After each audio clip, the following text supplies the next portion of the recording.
So I just finished the day 2 workout for the lean bulking program, which was a chest, delt and tricep workout, or Chelts and Triceps.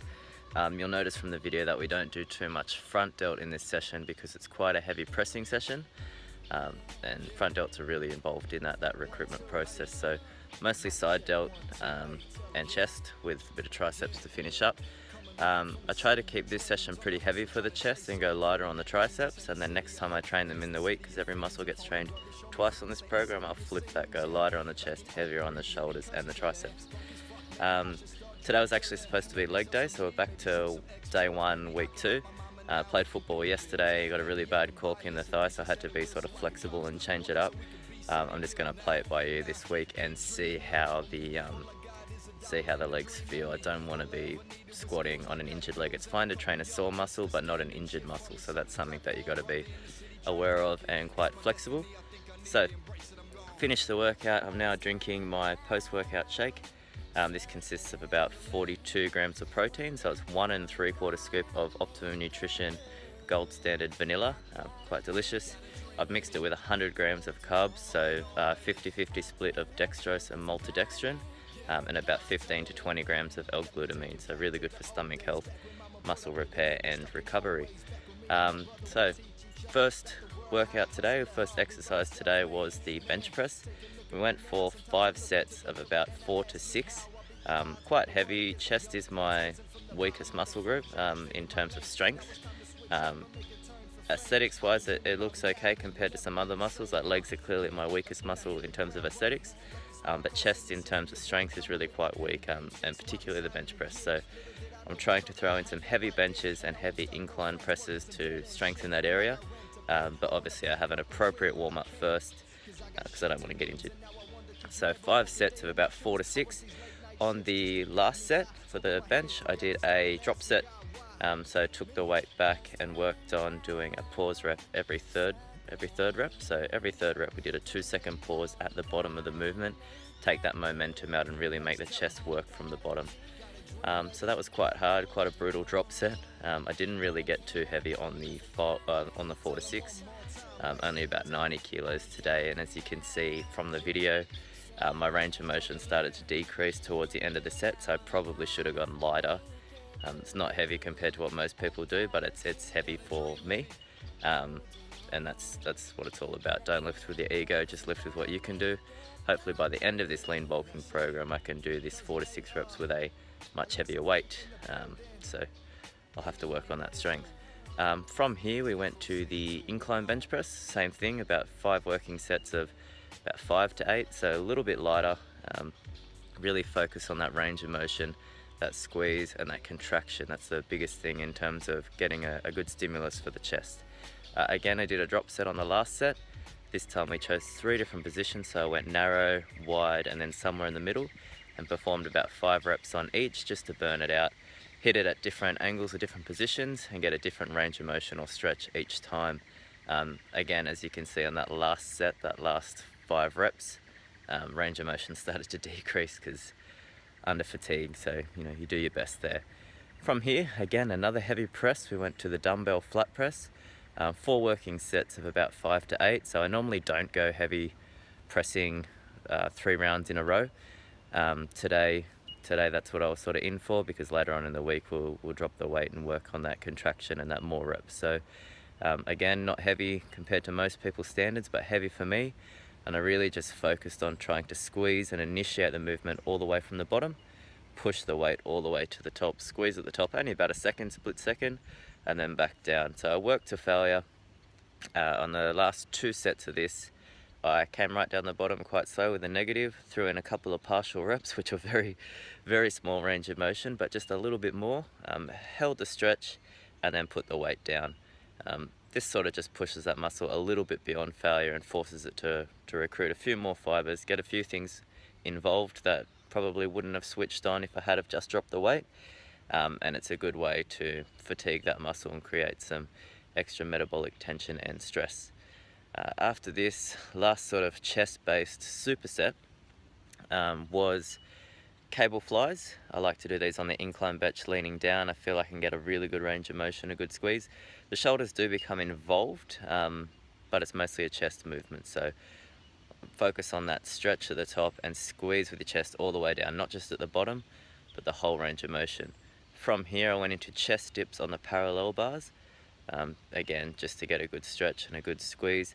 I find the parallel bars are really good at recruiting the whole chest, obviously shoulder and tricep involvement too, but it's a good addition to a chest workout, and it's a movement that definitely should not be neglected. People have done it for decades and decades, even Arnold. Arnold loved it, and if Arnold loved it, it's probably worth doing. I think that's the consensus that we think now.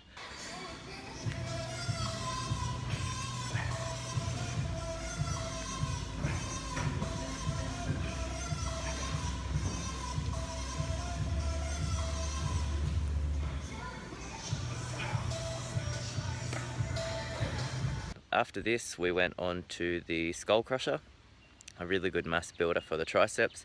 I did this in 3 parts. So I did 5 reps as a skull crusher, 5 as a California press, so really slow, more down towards the neck, and then 5 as a close grip bench press. Probably way too close grip, but that's what happens when you use the easy bar and you use that in a groove. So closer than I would do if I was doing a close grip bench on the normal flat bench. But again, it's a different position and something that's going to hit the triceps slightly different in a slightly different way. So supersetted this with lateral raises, picking a weight that I could usually get for about 8 to 12 and really just focusing on a good range of motion, a good control. I don't go too low or too high because I want to keep tension on the side delts. So if you flare your lats, you'll find that you get your arm about 10 degrees away from the body, and this is a good starting point for the lateral raise. And I try to bring that arm so that elbow comes up to about 90 degrees or parallel to the ground, and then back down. You want to keep constant tension here. I went straight from the dumbbell laterals into the banded laterals and moved really quickly, so trying to contract these muscles as fast as possible and getting a good pause at the top of the range of motion. This is really hard, and I've only recently added this into a routine or throw it in every now and again. It's a good way to hit the delts and push them beyond failure. Also using the band, I find that my shoulders naturally rotate and sit where they're supposed to. So I get my shoulder blades back and down, and the band sort of forces you into that position. So it's really good at forcing you to control the movement and getting a good range. From here, quite a long workout, I know. From here we will go into the dumbbell overhead extensions. So overhead dumbbell extensions are a good mass builder again for the tricep. You get a really good stretched position overhead, and then you try to squeeze the triceps at the top. So quite a hard movement. I'm not very strong on this one, but it's something that I should add in, because you shouldn't avoid the movements that you're not necessarily that strong at. Rather, you should go after those movements and get better at them. I'm getting a bit shaky holding this camera. I'm gonna have to switch up hands. That's a sign of a good workout, a good shoulder workout.